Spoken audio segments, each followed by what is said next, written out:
আওয়ামী লীগ ফিরে আসছে। ইভেন আওয়ামী লীগ নির্বাচনে অংশগ্রহণ করতে যাচ্ছে। আওয়ামী লীগকে নির্বাচনের সুযোগ দেওয়া হচ্ছে, এমনই চাঞ্চল্যকর তথ্য আজকে গণমাধ্যমে আসলো যে ভারত বাংলাদেশের যে নিরাপত্তা উপদেষ্টা ছিলেন, আওয়ামী লীগের মধ্যে এক ধরনের খুশির বন্যা দেখা যাচ্ছে। তো যেটা আওয়ামী লীগের নেতাকর্মীদের মধ্যে খুশির বন্যা বয়ে দিচ্ছে, সেটা হলো আওয়ামী লীগের সম্ভাব্য প্রার্থীর তারা তালিকা তৈরি করছেন, মনোনয়ন তৈরি করছেন। অ্যাজ ইট ইজ যে সামনে যে ইলেকশন আসছে, সেই ইলেকশনে আওয়ামী লীগ পার্টিসিপেট করবে under the leadership of Sheikh Hasina আর সজীব ওয়াজেদ আর এনিবডি। তলে তলে বা পর্দার আড়ালে নানা রকম এমন সব ঘটনা ঘটছে, বা বিশেষ করে আদালতে আজকেই একটা এমন ঘটনা ঘটেছে যে এই ঘটনা অন্য কারো ইঙ্গিত ছাড়া শতপ্রণোদিতভাবে ঘটে গেছে, সেটা ভাববার কোনো কারণ নাই। সবার কাছে আমি দোয়া চাই যে ওনাকে আল্লাহ যেন ব্যস্ত করেন। ওনার মৃত দেহটাই এখন আছে ওই এবারকে হাসপাতালে। তাহলে আপনার কি মনে হয় যে খালেদা জিয়া এখন এই মুহূর্তে জীবিত নেই? আমার বিশ্বাস উনি জীবিত নয়। এবং সরকার কেন এটি ডিক্লিয়ারেশনে দেরি করছে? এই সকল টোকাই সমন্বয়কের দল এনসিপির নেতারা সাউথ আফ্রিকা পালিয়ে যাওয়ার জন্য অনেক আগে থেকে প্ল্যানিং করে রেখেছে এবং তারা সকলেই পাসপোর্ট রেডি আছে, ভিসাও রেডি আছে। সাউথ আফ্রিকা পালিয়ে যাওয়ার জন্য সকল কিছু প্রস্তুত করে রাখবে এনসিপির সমন্বয়কদেরকে। শুধু মায়ের উপর রাখবে, বিএনপি মারবে কতক্ষণ, আওয়ামী লীগের সমর্থকরা মারবে সাধারণ জনগণ সেজে কতক্ষণ সাধারণ জনগণ মারবে কতক্ষণ, পুলিশও বিটবে। দর্শক, নতুন একটা নিউজ আপনাকে স্বাগতম। প্রিয় দর্শক, প্লট দুর্নীতির মামলায় যুক্তরাজ্যের এমপি টিউলিপ সিদ্দিকীকে 2 বছরের সশ্রম কারাদণ্ড দেওয়ার পর এখন আলোচনা সমালোচনার ঝড় উঠেছে। অনেক বিশ্লেষকগণই এখন বলছেন যে টিউলিপ সিদ্দিকী কি তাহলে মানহানির মামলা করতে চলেছে বাংলাদেশের অন্তর্বর্তীকালীন সরকারের বিরুদ্ধে। দর্শক, আপনার কাছে কি মনে হচ্ছে, এই মামলার কারণে কি ডক্টর মোহাম্মদ ইউনূস সত্যি ফেসে যাবেন কিনা তা অবশ্যই কমেন্ট করে জানিয়ে দিন। দর্শক মন্ডলী, এছাড়াও ভিডিওর শুরুতেই যে গুরুত্বপূর্ণ অংশগুলো দেখেছেন তার বিস্তারিত আলোচনা একটু পরেই দেখতে চলেছেন। তো দর্শক, আর দেরি না করে চলুন দেখে আসবো আজকে সেই কাঙ্ক্ষিত ভিডিওগুলো। তবে তার আগে বলবো, যারা প্রতিনিয়ত আপডেট খবর দেখতে চান তাহলে অবশ্যই আমাদের চ্যানেলটি সাবস্ক্রাইব করে পাশে থাকা বেল আইকনটি ক্লিক করে দিন। আর যারা ইতিমধ্যেই চ্যানেলটি সাবস্ক্রাইব করে রেখেছেন তাদেরকে অসংখ্য ধন্যবাদ। তো চলুন দর্শক, ভিডিওটিতে একটি লাইক দিয়ে আমরা ধারাবাহিকভাবে সবগুলো ভিডিওর আলোচনা দেখে আসি। কিন্তু যেটা আওয়ামী লীগের নেতাকর্মীদের মধ্যে খুশির বন্যা বয়ে দিচ্ছে, সেটা হলো আওয়ামী লীগের সম্ভাব্য প্রার্থীর তারা তালিকা তৈরি করছেন, মনোনয়ন তৈরি করছেন। অ্যাজ ইট ইজ যে সামনে যে ইলেকশন আসছে, সেই ইলেকশনে আওয়ামী লীগ পার্টিসিপেট করবে under the leadership of Sheikh Hasina আর সজীব ওয়াজেদ আর এনিবডি। আর এগুলো আওয়ামী লীগের যে সকল চিহ্নিত নেতৃবৃন্দ রয়েছেন দেশের বাইরে, যাদের হাতে এখন আওয়ামী লীগের নেতৃত্ব, তারা এখন বিভিন্ন সংসদীয় আসনে যারা বিকল্প প্রার্থী, ভালো ইমেজ যাদের রয়েছে, তাদের ব্যাপারে খোঁজখবর নিচ্ছেন, তাদের অনেকের বায়োডাটা নিচ্ছেন, অনেকের সঙ্গে কথাবার্তা বলছেন, তারা রাজি কি রাজি না, এই সমস্ত বিষয়ে কথাবার্তা বলছেন। এবং এইগুলো নিয়ে আওয়ামী লীগের যে আন্ডারওয়ার্ল্ড রয়েছে বাংলাদেশে, সেখানে রীতিমতো খুশির বন্যা বয়ে যাচ্ছে। গত কয়েকদিন ধরে আওয়ামী লীগের মধ্যে এক ধরনের খুশির বন্যা দেখা যাচ্ছে। বিশেষ করে জনাব খলিলুর রহমান, যিনি নিরাপত্তা উপদেষ্টা রূপে নিয়োগ লাভ করার পর অনেক বিতর্ক তৈরি করেছেন। আর সম্প্রতি তিনি ভারত সফর করেছেন। সেই ভারত সফর করার পরেই দেখা গেল আওয়ামী লীগের মধ্যে একটা নিদারুণ উৎসব, উদ্দীপনা লক্ষ্য করা যাচ্ছে। বাংলাদেশে যে সকল আওয়ামী লীগের নেতাকর্মীরা পালিয়ে আছেন, তাদের অনেকগুলো যে ইন্টারনাল কানেক্টিভিটি রয়েছে, নিজেদের মধ্যে তারা যে সকল কথাবার্তা বলে, তারপরে তাদের যে সকল ওয়েব মিটিংগুলো হয়, এগুলো লিক বা এগুলোর অনেক খণ্ডিত চিত্র ইন্টারনেটে অনেক সময় ভাইরাল হয়ে যায়। তো সেখানে গত এক সপ্তাহে দেখা যাচ্ছে যে তারা অনেকটা ইউরেকা কি যেন একটা পেয়ে গেছেন জনাব খলিলুর রহমান সাহেবের দিল্লি সফরের পর। একই অবস্থা কলকাতার যে সকল আওয়ামী লীগ নেতৃবৃন্দ রয়েছেন, তাদের কথাবার্তা, আর শেখ হাসিনার যে সাবেক প্রধানমন্ত্রী, ওনার যে বক্তব্য, ঝাঁঝালো বক্তব্য, এটি গত এক সপ্তাহে রীতিমতো বারুদের মতো হয়ে গেছে। পয়েন্টিভ, তারপর প্রোগ্রেসিভ, এরপরে অ্যাজ ইট ইজ, মানে তিনি প্রধানমন্ত্রী আছেন, ক্ষমতাচ্যুত হননি, খুব অল্প সময়ের জন্য তিনি বিদেশ ভ্রমণে গেছেন, ওখানে বসে তিনি শুনতে পেয়েছেন তার সিংহাসনে কেউ হয়তো বসেছে। ওটা শোনার পর তার যেভাবে রাগ হচ্ছে এবং যেভাবে তিনি যাকে বলা হয় প্রতিশোধ নেয়ার মতো ক্ষমতা রাখেন বা পারেন, অ্যাজ ইট ইজ ওইরকম একটা ভাব তার বক্তব্যে গত এক সপ্তাহ যাবৎ লক্ষ্য করা যাচ্ছে। এটা কেন হচ্ছে, কি হচ্ছে, সেই বিষয়গুলো নিয়ে আলোচনা করব। তার আগে আরেকটু বলে নিই। দ্বিতীয় যে লক্ষণ, সেটি হলো দিল্লিতে জনাব খলিলুর রহমান যে বৈঠক করেছেন, সেই বৈঠক সম্পর্কে রাষ্ট্রের পক্ষ থেকে বা খলিলুর রহমান সাহেবের পক্ষ থেকে তেমন কিছু বলা হয়েছে এরকম আমার নজরে আসেনি। আপনি যদি সাম্প্রতিক সময় বিবিসি বাংলার সঙ্গে জনাব সজীব ওয়াজেদ জয়ের সাক্ষাৎকার দেখেন, তারপর ভারতের কয়েকটি টেলিভিশন মিডিয়ার সঙ্গে সজীব ওয়াজেদ জয়ের সাক্ষাৎকার দেখেন, আপনি তার বলার ধরন, প্রকৃতি, মানে তার শব্দচয়ন, বাংলাতে তার শব্দচয়ন এবং ইংরেজিতে তিনি এমনি অনেক অনেক ভালো বলেন, এবং তার এই ইংরেজি বলাটা এখন জনাব তারেক রহমান সাহেব এবং ডক্টর মোহাম্মদ ইউনূস তাদের সকলের জন্য রীতিমতো লায়াবিলিটিসে পরিণত হয়েছেন। এর কারণ হলো তার ইংরেজি অ্যাকসেন্ট, উচ্চারণ, প্রাসঙ্গিকতা, তার বডি ল্যাঙ্গুয়েজ এবং তার ইংরেজি বলার যে রিদম এর ধারের কাছে নেই। মানে ডক্টর মোহাম্মদ ইউনূসের ইংরেজি যদি বলেন, তারেক রহমান সাহেবের ইংরেজি আমি কখনো শুনিনি, কিন্তু ডক্টর মোহাম্মদ ইউনূস সাহেবের বক্তব্য ইংরেজিতে যদি শুনেন আর জয়ের ইংরেজি যদি আপনি দেখেন, তাহলে এই দুইয়ের মধ্যে পার্থক্য হলো জয় যখন কথা বলেন তখন মনে হবে শশী থারুর কথা বলছেন, বারাক ওবামা কথা বলছেন, অথবা ক্লিনটন কথা বলছেন, অথবা মার্গারেট থ্যাচার কথা বলছেন। ইংরেজির মানটা ওই পর্যায়ের। আর তার পাশে যদি ডক্টর মোহাম্মদ ইউনূসের ইংরেজি দেন, আমার কাছে মনে হয় তিনি চট্টগ্রামের আঞ্চলিক ভাষায় ইংরেজি বলছেন, অথবা বরিশালের আঞ্চলিক ভাষায় ইংরেজি বলছেন, এরকম আমার কাছে মনে হয়। এটা আমার ব্যক্তিগত অভিব্যক্তি। কিন্তু এর ফলে কি হলো, জয় বাংলায় বললে অনেকে খুশি হয়, কিন্তু ইংরেজিতে যদি জয় কোনো বক্তব্য দেন তাহলে এটা তার যারা রাজনৈতিক প্রতিপক্ষ তাদের গায়ে রীতিমতো কসুর বিষ লেগে যায়। যারা এমনভাবে ইংরেজি বলতে পারে না, যারা এমনভাবে মানে যাকে বলে বিদেশি গণমাধ্যমের সাথে সাক্ষাৎকার দেওয়ার সুযোগ পায় না, তো সে সকল মানুষ কিন্তু বাংলাদেশে এই মুহূর্তে তারা খুবই ক্ষমতাধর, আগামীতে মনে করে তারা রাষ্ট্র ক্ষমতা চালাবেন, এই মানুষগুলো তাদের গায়ে রীতিমতো কসুর বিষ বা কসুর রস লেগে যায় এবং তারা জ্বলে পড়ে মনে হয় যে জয়কে যদি পেতাম ওর কান দুটো মলে দিতাম, ঠোঁট দুটো টেনে দিতাম, যে এই ঠোঁট ইংরেজি বলো কী করে। তো জয় সাম্প্রতিক সময় ইংরেজিতে যে ভাষণগুলো দিচ্ছেন এটা যথেষ্ট উত্তেজনা তৈরি করছে তার প্রতিপক্ষের মধ্যে। আর তিনিও কথা বলতে বলতে ধীরে ধীরে আরও প্রোগ্রেসিভ হচ্ছেন, পয়েন্টিভ হচ্ছেন, প্রফেশনাল হচ্ছেন এবং আওয়ামী লীগের যারা লোকজন রয়েছেন তাদের মধ্যে আশা জাগাচ্ছেন। আর বিরোধী পক্ষের মধ্যে যারা প্রপার রাজনীতি করেন রাইট ওয়েতে তাদের দৃষ্টি আকর্ষণ করছেন। গেল জয়ের ব্যাপার। সবচেয়ে যে কথাটি বলে আমি আজকের বক্তব্য শেষ করবো সেটি হলো ঢাকা শহরে আওয়ামী লীগের যারা লোকজন আছে তাদের মধ্যে দু ধরনের কথা হচ্ছে। একটা হলো রিফাইন্ড আওয়ামী লীগ, বিভিন্ন গোয়েন্দা সংস্থার এজেন্সির সাথে যোগাযোগ রক্ষা করে শেখ হাসিনার বিপরীতে একটি 111 তরিকার একটি রিফাইন্ড আওয়ামী লীগ হবে, এই কথা আকাশে বাতাসে বাংলাদেশে ভেসে বেড়াচ্ছে। আর এটারই একটা ইন্ডিকেশন জনাব সজীব ওয়াজেদ জয় বিবিসি বাংলার সঙ্গে দিয়েছেন যে বিদেশ থেকে আওয়ামী লীগের নেতৃত্ব পরিবর্তন করার চেষ্টা হচ্ছে, এবং একই কথা তিনি বলেছেন যে আওয়ামী লীগের সঙ্গে পাল্লা দিয়ে বিএনপির নেতৃত্ব পরিবর্তনের জন্য বিদেশ থেকে চেষ্টা করা হচ্ছে। এটা হলো বাস্তবতা। কিন্তু যে কথা মানে আওয়ামী লীগের লোকজন, এটা আওয়ামী লীগের লোকজনের আতঙ্ক তৈরি করছে না, এটা বাতাসে ভেসে বেড়াচ্ছে, কিন্তু এটা কোনো যাকে বলা হয় কোনো ইফেক্ট নেই, সাইড ইফেক্ট নেই, এটা রাজনীতিতে কোনো যাকে বলে 2 পয়সার মূল্য তৈরি করছে না এই গুজবটা। কিন্তু যেটা আওয়ামী লীগের নেতাকর্মীদের মধ্যে খুশির বন্যা বয়ে দিচ্ছে সেটা হলো কলকাতা কেন্দ্রিক যে সকল নেতারা ইন্টারনেটে বড় বড় কথাবার্তা বলেন তারা আওয়ামী লীগের সম্ভাব্য প্রার্থীর তারা তালিকা তৈরি করছেন, মনোনয়ন তৈরি করছেন। অ্যাজ ইট ইজ যে সামনে যে ইলেকশন আসছে সেই ইলেকশনে আওয়ামী লীগ পার্টিসিপেট করবে under the leadership of Sheikh Hasina আর সজীব ওয়াজেদ জয় আর এনিবডি। আর এগুলো আওয়ামী লীগের যে সকল চিহ্নিত নেতৃবৃন্দ রয়েছেন দেশের বাইরে যাদের হাতে এখন আওয়ামী লীগের নেতৃত্ব, তারা এখন বিভিন্ন সংসদীয় আসনে যারা বিকল্প প্রার্থী ভালো ইমেজ যাদের রয়েছে তাদের ব্যাপারে খোঁজখবর নিচ্ছেন, তাদের অনেকের বায়োডাটা নিচ্ছেন, অনেকের সঙ্গে কথাবার্তা বলছেন, তারা রাজি কি রাজি না এই সমস্ত বিষয়ে কথাবার্তা বলছেন, এবং এইগুলো নিয়ে আওয়ামী লীগের যে আন্ডারওয়ার্ল্ড রয়েছে বাংলাদেশে সেখানে রীতিমতো খুশির বন্যা বয়ে যাচ্ছে।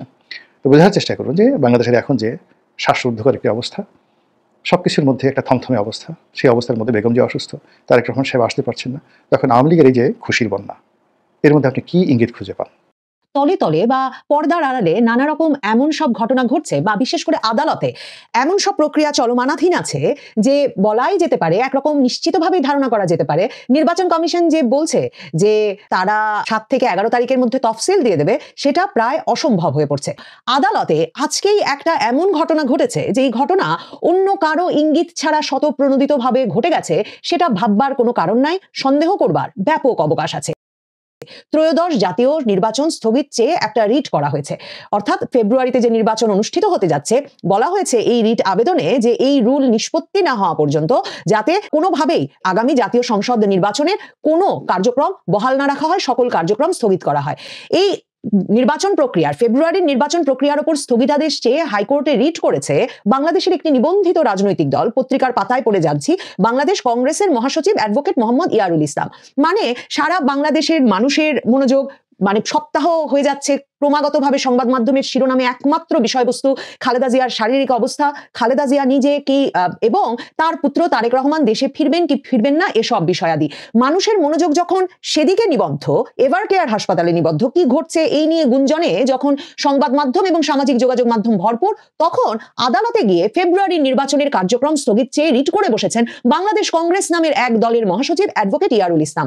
এখন প্রশ্ন তো করতেই হয়, কারা, কাদের ইঙ্গিতে, কেন এই দলটির একজন নেতা তার মহাসচিব অ্যাডভোকেট ইয়ারুল ইসলামকে এখন ফেব্রুয়ারির নির্বাচন ঠেকানোর টাস্ক দিয়ে, দায়িত্ব দিয়ে কেউ একজন এ বিষয়ে একটা রিট করতে বললেন? শুধু কি আদালতে রিট চলছে সেটাই একটা সমস্যা? দেখেন, তিনি রিটের যে গ্রাউন্ড সেট করেছেন, রিটের বিষয়ে তিনি বলেছেন যে জেলা ও উপজেলা নির্বাচন কর্মকর্তাদের পরিবর্তে জেলা প্রশাসক এবং ডিসি এবং উপজেলা নির্বাহী কর্মকর্তা ইউএনওদের রিটার্নিং ও সহকারী রিটার্নিং কর্মকর্তা হিসেবে নিয়োগের সিদ্ধান্ত কেন অবৈধ ঘোষণা করা হবে না তা যে আনতে চেয়ে এই রুল জারির আর্জি জানানো হয়েছে। রুল নিষ্পত্তি না হওয়া পর্যন্ত নির্বাচন প্রক্রিয়া স্থগিত রাখার আবেদন করা হয়েছে।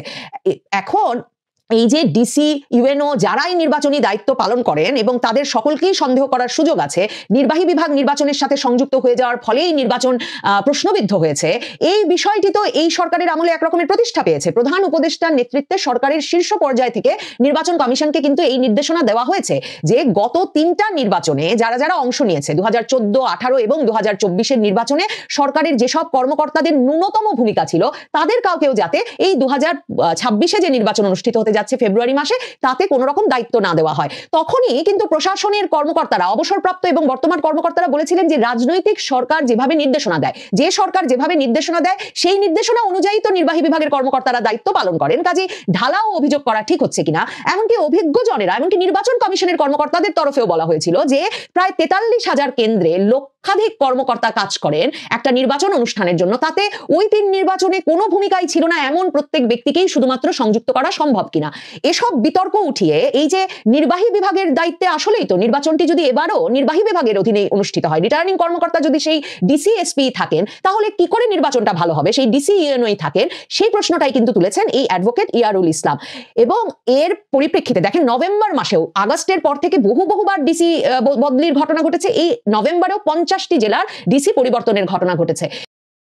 এবং সংবাদ মাধ্যমগুলোই খবর দিচ্ছে সরকার ব্যাপক পরিমাণে গোয়েন্দা তৎপরতা চালিয়েছে কর্মকর্তাদের বাছাই করতে যে এদের সাথে কোনোভাবে আওয়ামী লীগের কোনো সম্পর্ক আছে কিনা। কিন্তু তারপরেও এই যে জামায়াতে ইসলামের পক্ষের কর্মকর্তা কারা, বিএনপির পক্ষের কর্মকর্তা কারা, কতজন ডিসি কোন দলের হলেন, এই নিয়ে আবার 2 বড় দলের মধ্যে কোন দল আছে। এখন এই রিট আবেদনটি কার ইঙ্গিতে হয়েছে, কিভাবে যেই ফেব্রুয়ারির নির্বাচন কোনো শক্তি ঠেকাতে পারবে না বলে ঘোষণা দিচ্ছেন প্রধান উপদেষ্টা স্বয়ং, আইন উপদেষ্টা বারবার সে কথা বলছেন, সেই অবস্থায় সুপ্রিম কোর্টের একজন আইনজীবী গিয়ে এরকম একটা রিট নির্বাচনের কার্যক্রমে স্থগিতাদেশ চেয়ে যে করে বসলেন, সেটা অত্যন্ত তাৎপর্যপূর্ণ, বিশেষভাবে সেই সময়ে যে দলকে নির্বাচনের জন্য সবচেয়ে অধীর, সবচেয়ে অস্থির, বিএনপি ছত্রভঙ্গ অবস্থায় আছে, মানসিকভাবে বিপর্যস্ত। নেত্রী খালেদা জিয়া রোগশয্যায় হাসপাতালে, তিনি ফিরবেন, সুস্থ হয়ে ফিরবেন কিনা, কিভাবে ফিরবেন তা নিয়ে কোনো নিশ্চয়তা নাই, তারেক রহমান দেশে আসবেন কিনা নিশ্চয়তা নাই। সে সময়ে এমন একটা ঘটনা আদালতের ভেতর ঘটিয়ে ফেলা হলো। কিন্তু শুধু কি এই রিটের কারণে এই তফসিল ঘোষণা পিছিয়ে যাওয়ার সম্ভাবনা তৈরি হলো? মনে রাখতে হবে, সীমানা নির্ধারণী যে মামলাগুলো চলছে, অন্তত 30টি মামলা নির্বাচনী সীমানা নির্ধারণের এখনো আদালতে চলছে। কাজেই এইসব সীমানা নিয়ে মামলা থাকলে তফসিল ঘোষণায় যে প্রভাব পড়তে পারে, সেটা কিন্তু নির্বাচন কমিশনের সিনিয়র সচিব আক্তার আহমেদ এই কদিন আগেও সংবাদ মাধ্যমের সামনেও বলে ফেলেছে। কি করে তফসিল ঘোষণা হবে 7 থেকে 11 তারিখের মধ্যে, আর তফসিল ঘোষণা যদি না হয় 7 থেকে 11 তারিখের মধ্যে, তাহলে কি করে ফেব্রুয়ারিতে রোজার আগে নির্বাচনটা অনুষ্ঠিত হয়ে যাবে বলুন? কাজেই আদালতে জোর তৎপরতা চালানো হচ্ছে। যখন জোর গলায় ডক্টর ইউনূসের পারিষদবর্গ বারবার বলছেন তারা ফেব্রুয়ারিতেই নির্বাচন করবেন, কেউ ঠেকাতে পারবেন না, তখন নানা পক্ষকে উস্কে দেওয়া হয়েছে নানা রকম প্রতিরোধ সৃষ্টির জন্য, যাতে তফসিল ঘোষণাটা পেছায়, তফসিল ঘোষণার পর পেছায় নির্বাচন। এবং মনে রাখবেন, ফেব্রুয়ারিতে নির্বাচন না হলে আবার শুষ্ক মৌসুমের আগে নির্বাচনের নাম যে মুখে আনা যাবে না, কোরবানির ঈদ, এসএসসি পরীক্ষা, এইচএসসি পরীক্ষা সহ নানাবিধ কারণে, সে নিয়ে তো অনেক আলাপ করেছি। কাজেই একদিকে খালেদা জিয়ার দিকে যখন আমাদের সকল মনোযোগ আর দৃষ্টি নিবদ্ধ, তখন খুব সক্রিয় হয়ে উঠেছে কোনো বিশেষ পক্ষ, সেদিকেও নজর রাখা জরুরি। নির্বাচনটা কি হবে? তাহলে আপনার কি মনে হয় যে খালেদা জিয়া এখন এই মুহূর্তে জীবিত নেই? আমার বিশ্বাস উনি জীবিত নয়। এবং সরকার কেন এটি ডিক্লিয়ারেশনে দেরি করছে, ভিতরে উদ্দেশ্য যদি আপনি ব্যাখ্যা করার চেষ্টা করেছেন, যদি একবার বলেন। সেটা দুটি কারণে সে সরকার করছে। একটি হলো তার নিজের কতটুকু থ্রেট হতে পারে ডিক্লেয়ার করলে পরে, এটা আর পাশাপাশি সে একটা নাটক করার চেষ্টা করছে যে আমরা তো তারেক রহমানের সময় 1 দিন 2 দিন 3 দিন 5 দিন অপেক্ষা করেছি মৃত্যু সংবাদ আমরা দিয়ে নেই, যাতে তারেক রহমান সাহেব আসে, যাতে তারেক রহমানের উপর একটা ব্লেম দিতে পারে। এই জন্য সরকার সেই উদ্দেশ্য এই জিনিসটা ধামাচাপা দেওয়ার চেষ্টা করছে। আমরা যেহেতু কোনো তথ্য জানি না, আর আমি দেখে আসার পরে আমার ব্যক্তিগত অভিজ্ঞতায় বা আজকেও আমি যেটা দেখলাম কথাবার্তা যেটা বলা হচ্ছে, তাতে আমি মনে করি সবার কাছে আমি দোয়া চাই যে ওনাকে আল্লাহ যেন বেহেশত নসিব করেন। হয়তো তার ওনার মানে ওনার নিথর তার দেহটা মানে হয়তো এখনো ইয়াতে আছে, ওনার নিথর দেহটা হয়তো এখনো, হয়তো না সরি, ওনার নিথর দেহটাই এখন আছে ওই এবার হাসপাতালে। তার ভিতরে আত্মা আছে কিনা আমি জানি না, সে আত্মা চলে গেছেন কিনা আমি জানি না। আজকেও আমি একটা ব্রিফিং শুনলাম আমাদের স্বাস্থ্য ম্যাডামের স্বাস্থ্য অফিসার, স্বাস্থ্য কি কর্মকর্তা, স্বাস্থ্য ডাক্তার, জি। যে উনিও ওষুধ নিচ্ছেন। উনি কিন্তু বললেন না যে মুখে নিচ্ছেন। ইঞ্জেকশন তো ডেড বডিতে দেওয়া যায়, স্যালাইন ডেড বডিকে হুম। দেওয়া যায়, নেবে এটা ফ্লুট ফ্লুট চলবে তো, এটার সঙ্গে হার্টের কোনো সম্পর্ক নেই, হার্ট বিটের সম্পর্ক নেই, ডেড বডিতে ফ্লুট তো চলবে। ইনজেকশন যাবে, ডেড বডিতে ইনজেকশন আর্টিফিশিয়ালি পুশ করতে হবে। আর্টিফিশিয়ালি হলে যাবে না কেন? আর্টিফিশিয়ালি হলে যাবে না কেন? আচ্ছা। আর্টিফিশিয়ালি যখন আপনি ব্রিদিং করাচ্ছেন তখন যাবে না কেন? আপনি তো ভেন্টিলেটর দিয়েছেন, তার হার্ট ফেল করেছে, কিন্তু আপনি তাকে চালায় রাখতেছেন। যে মুহূর্তে আপনি এটাকে বন্ধ করে দিবেন পাম্পিং, সেই মুহূর্তে সেটা শেষ হয়ে যাবে। এটা অপেক্ষা। অতীতে আমাদের এরকম অভিজ্ঞতা আছে, যখন কোনো রাজনীতিবিদদের মৃত্যুটা ক্রিটিক্যাল হয়ে যায়, যেখানে জনমানুষের ক্ষোভ আসতে পারে। যেমন একটা জিনিস ক্ষোভ হতে পারে, প্রথম কথা যেটা চাচ্ছে সরকার, এই ক্ষোভটা কোনোভাবে সরকার থেকে ডাইরেক্ট ইনডাইরেক্ট মানে করে আওয়ামী লীগের দিকে নেওয়া যাওয়া কিনা, বলা যায় কিনা যে আওয়ামী লীগের কারণে, আওয়ামী লীগের এই 15 বছরের অত্যাচার অনাচারের কারণে মরছে। কাজে এই ক্ষোভটা যেন সরকারের প্রতি না এসে, বর্তমান কোন রাজশক্তির বিরুদ্ধে না এসে, ক্ষোভটা যেন ওই আওয়ামী লীগের বিরুদ্ধে যায়, তাহলে অনেকের পারপাস সার্ভ হয়। যেমন পাকিস্তানে দেখেছেন, পাকিস্তানের আহ, আর্মিরা ক্ষমতা কুক্ষিগত করেছে, তখনই যখন ইমরান খানের মৃত্যু সংবাদগুলো দ্রুত আসা শুরু হয়েছে, যে সে আছে কি নাই। তো এই ধরনের অবস্থায় পরিপ্রেক্ষিতে আমাদের ক্ষুদ্র অভিজ্ঞতা বলে সরকার এখানে তার মানুষের যে ক্ষোভ কার বিরুদ্ধে হতে পারে সেটা অন্যদিকে স্থানান্তর করার চেষ্টা করছে। ক্ষোভ যে হবে এটা সরকার বুঝে গেছে বলে দেখেন তার মৃত্যুর আগে মানে শেষ পর্যায়ে এসে ওনাকে বিশেষ গুরুত্বপূর্ণ ব্যক্তি বলে ঘোষণা করেছে, যাতে ওনার বলয়, ওনার চারপাশে ওনার একটা বলয়, নিরাপত্তা বলয় তৈরি করা যায়, যেখানে হাসপাতাল নিরাপদ থাকলো, সরকার নিরাপদ থাকলো। এখানে আপনি একটা জিনিস জানেন, আমার ওই পররাষ্ট্র উপদেষ্টা খুব ভালো করে জানেন যে তারেক রহমান সাহেব লন্ডনে রাজনৈতিক আশ্রয় আছে, এবং রাজনৈতিক আশ্রয়ের অন্যতম কারণ হলো যে বাংলাদেশে তার জীবন নিরাপদ নয়। কারণ তো একটাই, আর তো কোনো কারণ না। যেমন আমি আমি এই বিষয়টাতে আসবো, তার আগে যে প্রশ্নগুলো ছিল সেই প্রশ্নগুলোর উত্তর আপনি এরই মধ্যে খুব সংক্ষেপে দিয়ে দিয়েছেন আমার যেটা মনে হয়। তারপরে দর্শকের সুবিধার্থে আপনি যা বলার চেষ্টা করছেন আর একটু সহজভাবে আমি একটু জানতে চাই এবং দর্শকদের উদ্দেশ্যে জানাতে চাই। আহ প্রথম প্রশ্ন হচ্ছে যে বেগম খালেদা জিয়ার এখন যে সর্বশেষ পরিস্থিতি তা আপনি আকার ইঙ্গিতে বুঝিয়ে দিয়েছেন। এখন সেই বিষয়টি নিয়ে কি আসলে কোনো লুকোচুরি হচ্ছে, এবং লুকোচুরি যদি হয়ে থাকে তাহলে কে করছে, এটা কি সরকার করছে? সরকার করে থাকলে তার মধ্যে কোনো রাজনীতি আছে কিনা, আমি এই প্রশ্ন উত্তরটা একটু চাচ্ছি। আপনি দেখেন, এই সরকারের অস্তিত্ব নির্ভর করতেছে দেশমাতা খালেদা জিয়ার শেষ ব্রিদিং এর উপরে। ওনার শ্বাস যতদিন চলবে ততদিন এই সরকার টিকে থাকার সম্ভাবনা থাকবে। হুম। কারণ এই শ্বাস বন্ধ হয়ে যাওয়ার পরে মানুষ বিক্ষোভে ফেটে পড়ে কিনা, এটার একটা সম্ভাবনা রয়ে গেছে। এই জন্য এই সরকার জানে। আর এই সরকারের সঙ্গে আমাদের নেতা তারেক রহমান সাহেবের একটা ভেরি গুড আন্ডারস্ট্যান্ডিং আছে। আপনি দেখেন আজকেও এই আমাদের ডাক্তার জাহিদ সাহেব বলেছেন যে উপদেষ্টা সাহেবরা সবাই যোগাযোগ করতেছেন। উপদেষ্টা সাহেবরা যোগাযোগ করতেছেন, এটা বিএনপির পক্ষ থেকে বলার কি দরকার?